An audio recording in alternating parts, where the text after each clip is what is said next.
नमस्कार, आप देख रहे हैं सी न्यूज भारत। मैं हूं आपके साथ ज्योति श्रीवास्तव। वक्त हो गया है बुलेटिन का, जिसमें हम आपको बताएंगे कि भियाऊं ब्लॉक में नाली निर्माण और इंटरलॉकिंग कार्य कैसे मानक अनुरूप नहीं किया जा रहा है। साथ ही झांसी में श्रीमद् भागवत ज्ञान में श्री कृष्ण जन्म की कथा के वर्णन की झलकियां भी दिखाएंगे, जिसके बाद नजर डालेंगे कि कैसे इलाहाबाद झांसी शिक्षक चुनाव के लिए हो रहे मतदान का निरीक्षण करने पहुंचे एसडीएम। इन तमाम खबरों पर करेंगे विस्तार से चर्चा। तो आइए शुरू करते हैं जिलेवार खबरों का सिलसिला।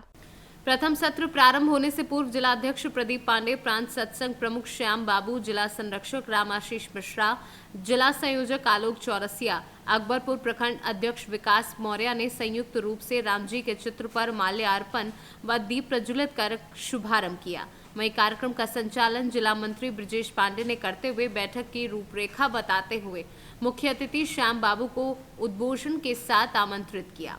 वहीं श्याम बाबू ने बताया कि हिंदू समाज को हम और हमारा परिवार से बाहर निकलकर देश समाज धर्म के लिए आगे आना चाहिए, क्योंकि हिंदू मजबूत रहेगा तो देश और समाज भी मजबूत रहेगा। हिंदू परिषद की जिम्मेदारी उनकी जिम्मेदारी नहीं है क्या? भारत माता की जय बोलने की जरूरत होती तो सभी हिंदू बोलते हैं, और जब उसकी हत्या हो जाती है तो विश्व हिंदू परिषद आगे आवे। क्यों भाई? विश्व हिंदू परिषद ने ठेका ले रखा है क्या? आप उसके साथ खड़े नहीं होंगे? और विश्व हिंदू परिषद के पास कोई बोरी में बंधे व्यक्ति है क्या कि जब कोई हिंदुत्व पर समस्या आवे तो वो बोरी हम खोले? या किसी कमरे में बहुत बड़ी संख्या में हमने व्यक्तियों को भर रखा है। अकबरपुर में जब हिंदुओं के द्वारा मुसलमानों के द्वारा किसी हिंदू पर आक्रमण किया गया तो हम वही कमरा खोल दें और भर भर सब निकल के जाए, उस समस्या को हल कर दें, फिर उनको लाके हम कमरे में बंद कर दें। ऐसी कोई व्यवस्था है क्या? किसी के पास नहीं, ना हमारे पास है, ना मुसलमान के पास है, ना ईसाई के पास है। लेकिन इस दिशा में अगर सबसे कमजोर कोई है तो अपना यह समाज है। क्यों? क्योंकि हम व्यक्तिगत स्वार्थ से ऊपर नहीं उठ पाते। हमको लगता है कि हम विश्व हिंदू परिषद से जुड़े तो हमको कुछ फायदा हो। आपका पड़ोसी हिंदू है, उसको अगर मुसलमानों ने मार दिया तो कहीं ना कहीं आपका सर शर्म से झुकता है कि नहीं झुकता है? झुकता है कि नहीं? हम कब आगे बढ़ेंगे? कब? जब हमारा नंबर आएगा। आज अगर हमारे पड़ोसी को किसी मुसलमान ने मारा तो कल हमारे साथ जब वो दुर्व्यवहार होगा तो हमारा पड़ोसी भी उसी तरीके से इंतजार करेगा। अंबेडकर नगर से कैमरा पर्सन धीरेन्द्र नाथ वर्मा के साथ अजय कुमार उपाध्याय की रिपोर्ट। जनपद अंबेडकर नगर के विकासखंड भियाऊं के ग्राम सभा बरौना में ऐसी बस्ती में नाली निर्माण और इंटरलॉकिंग का काम हो रहा है, जो कि मानक के अनुरूप नहीं किया जा रहा है। साइड में जो डिवाइडर की जुड़ाई की जाती है वह सिर्फ खड़ंजा के ऊपर से जोड़ दी जा रही है और पीले ईंट का प्रयोग किया जा रहा है। ग्रामीणों का कहना है कि नाली निर्माण और इंटरलॉकिंग कार्यों में ग्राम प्रधान और ग्राम सचिव की मिली भगत से सभी नियम कानून ताक पर रखकर गुणवत्ता विहीन कार्य किया जा रहा है। वो देखना शुरू कर दिया है सी न्यूज भारत, और इस समय बरौना ग्राम सभा में हम पहुंचे हुए हैं, जो कि यहाँ नाली निर्माण भी हो रहा है और इंटरलॉकिंग भी होना है ना। अभी प्रधान जी से बात भी किया तो ये ईंटा हमारे कैमरामैन दिखाएंगे कि जो इस ईंटे पर हमने बात किया तो हमने यही पूछा सवाल कि ये पीला लग रहा है, तो उन्होंने यही कहा कि ये दोमा लग रहा है। दोमे दर्जे का ईंटा प्रयोग किया जा रहा है। आखिर सरकार पैसा किस चीज़ का पास करता है ये सब लोग जानते हैं।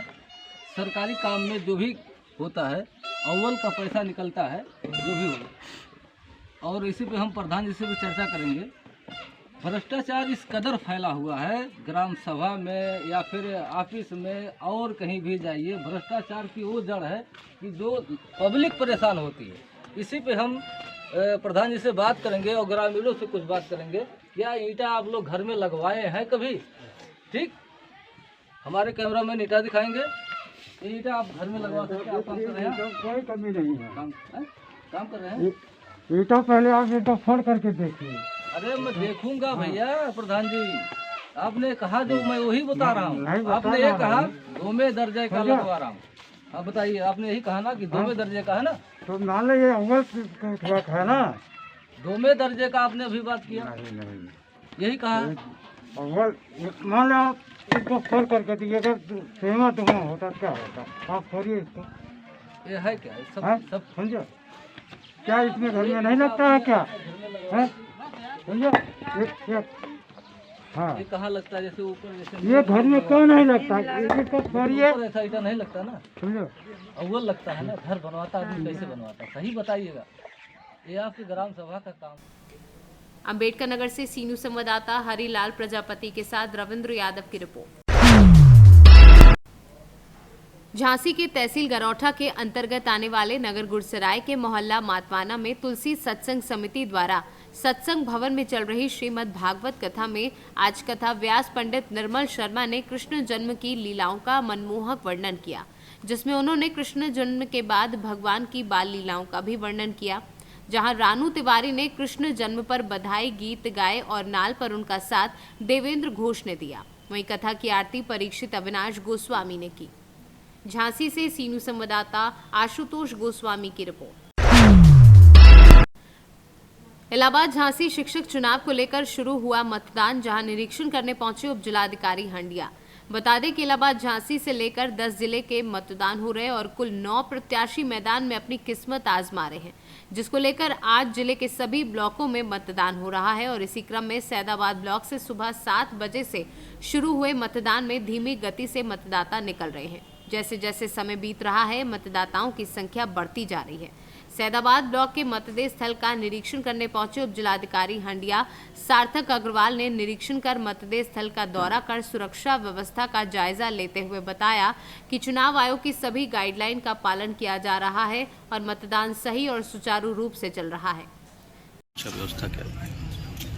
देखिए, मतदान काफ़ी स्मूथली चल रहा है सैदाबाद ब्लॉक में। हमारे सभी sector magistrate, block development officer, पुलिसकर्मी पूरा प्रयास कर रहे हैं कि मतदान जितना स्मूथली पॉसिबल हो, वोटर्स को कोई असुविधा ना हो और सारा इलेक्शन कमीशन की जो भी गाइडलाइंस हैं उनका पालन करते हुए ये चुनाव बहुत ही अच्छे ढंग से संपन्न हो। प्रयागराज से सीनू संवाददाता रणविजय सिंह यादव की रिपोर्ट। शहडोल के धनपुरी अंतर्गत कबाड़ियों के अवैध ठीहों पर कार्यवाही की गई है। कलेक्टर शहडोल वंदना वैद एवं पुलिस अधीक्षक शहडोल कुमार प्रतीक के निर्देशन में आज प्रशासन एवं पुलिस की संयुक्त टीम द्वारा अतिरिक्त पुलिस अधीक्षक मुकेश वैश्य, एसडीएम सोहागपुर प्रगति वर्मा एवं तहसीलदार दीपक पटेल के नेतृत्व में फरार आरोपी पप्पू टोपी उर्फ अफरोज पिता महमूद खान निवासी धनपुरी एवं गुड्डू उर्फ गुड्डा उर्फ नियाज खान पिता मोहम्मद खान निवासी माइकल चौक धनपुरी शहडोल के द्वारा अवैध रूप से अतिक्रमण कर बनाए गए कबाड़े के ठीहों पर बुलडोजर चलाकर अवैध कब्जे को मुक्त कराया गया है। SCCL के कोयला खदान की जो घटना हुई थी उसमें जो मुख्य आरोपी 2 कबाड़ियों का नाम निकल के आया था, एक गुड्डू और दूसरा पप्पू टोपी। इन दोनों के अवैध ठीहों पर जो इन्होंने शासकीय भूमि पर कब्जा करके बनाया था, उस पर पुलिस और प्रशासन ने वहां पहुंचकर आज बुलडोज़र चलाया है और शासकीय ज़मीन मुक्त कराई है। दोनों की ज़मीनों की अनुमानित कीमत करीब 2.5 से 3 करोड़ रुपए के आसपास अंकित की गई है। शहडोल से सीनियर संवाददाता रजनीश शर्मा की रिपोर्ट। शासन द्वारा महिला सुरक्षा एवं सशक्तिकरण हेतु चलाए जा रहे मिशन शक्ति अभियान के क्रम में महिला संबंधी अपराधों के अभियुक्त पर बांदा पुलिस द्वारा बड़ी कार्यवाही की जा रही है। इसी क्रम में पुलिस अधीक्षक बांदा अभिनंदन के निर्देशन में थाना नरैनी पुलिस द्वारा लड़की से अभद्रता के अभियुक्त के घर अवैध निर्माण के ध्वस्तीकरण की कार्यवाही की गई है। सर, ये मिशन शक्ति अभियान के तहत बांदा पुलिस द्वारा बड़ी कार्रवाई की गई है, क्या है पूरा मामला? ये शासन की सर्वोच्च प्राथमिकताओं में से एक मिशन शक्ति, इसके तहत बांदा पुलिस ने आज एक बड़ी कार्रवाई की है। दिनांक 27 जनवरी को एक युवक जब वो पेट्रोल पंप पर पेट्रोल भरा रहा था तो उसकी लड़की के साथ एक व्यक्ति जिसका नाम संदीप दीक्षित है, उसने छेड़खानी की थी। तत्काल उस वीडियो का संज्ञान लिया गया और एंटी रोमियो स्क्वाड द्वारा मुकदमा लिखवा के उस अभियुक्त को जेल भेज दिया गया। आज इसी क्रम में उस व्यक्ति की अवैध संपत्ति को चिन्हित करके उस अवैध निर्माण को आज ध्वस्त कर दिया गया है। आगे भी इस प्रकरण में गुंडा एक्ट के तहत अभियुक्त को जिला बदर कराया जाएगा। ऐसा करने से समाज में महिलाओं में एक सुरक्षा का भाव प्रबल होगा तथा ऐसे व्यक्ति जो महिला संबंधी अपराध कारित करते हैं, शोधे हैं, बनचले हैं, उनमें कानून का भय व्याप्त होगा। बांदा से सीनियर संवाददाता कासिद अली सिद्दीकी की रिपोर्ट। घटना बैतूल जिला की है, जहां भीम सेना संगठन के जिला सचिव पर फायरिंग की गई है और फायरिंग के बाद वे बाल बाल बचे हैं। जहां बैतुल बाजार थाने में इसकी शिकायत भी की गई है। वहीं पुलिस का कहना है कि घटनास्थल का निरीक्षण किया गया है और जांच कर कार्यवाही की जाएगी। बताइए, क्या नाम है आपका? मेरा नाम सोनू मासोदकर है। क्या घटना हुई और कहाँ पर हुई? मेरे साथ घटना हुई, मैं भीमसेना से जिला सचिव हूँ। मैं जाकर बडरा में पुलिया के पास में अपने दोस्त लोगों से बात कर रहा था कि अपने को क्या प्रोग्राम करना है, कैसा क्या करना है।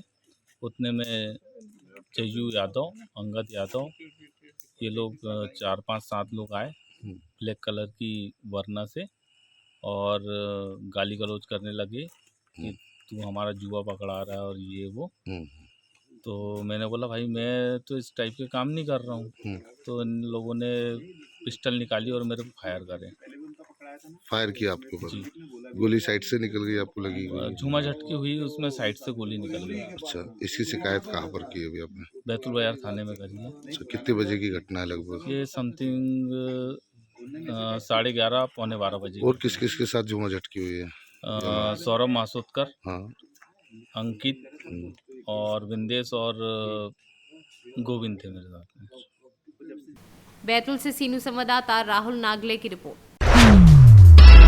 केंद्र सरकार ने कैंसर की मुफ्त वैक्सीन के लिए चुनिंदा राज्यों में छत्तीसगढ़ को भी रखकर प्रदेश के स्वास्थ्य की चिंता की है। भाजपा प्रदेश उपाध्यक्ष लक्ष्मी वर्मा व महिला मोर्चा की प्रदेश अध्यक्ष शालिनी राजपूत ने इसकी जानकारी देते हुए बताया कि प्रदेश में ज्यादातर महिलाओं में ये बीमारी होती है, जिसका देर से पता चलता है। कैंसर की मुफ्त वैक्सीन से गरीब महिलाओं सहित जरूरतमंदों को इस बीमारी से निजात मिलेगी और वह स्वस्थ रहकर परिवार सहित समाज एवं देश के विकास में सहायक बनेंगी। देश के माननीय प्रधानमंत्री नरेंद्र मोदी जी एवं अमित शाह जी ने महिलाओं की चिंता करते हुए देश में फ्री में सर्वाइकल कैंसर वैक्सीनेशन करने की जो घोषणा की है, उसके लिए मैं बहुत बहुत धन्यवाद देती हूं। और उन्होंने महिलाओं की चिंता की है। आज देश में बहुत सी महिलाएं जो है सर्वाइकल कैंसर से पीड़ित हैं और लाखों महिलाएं मौत के मुंह में समा जाती हैं।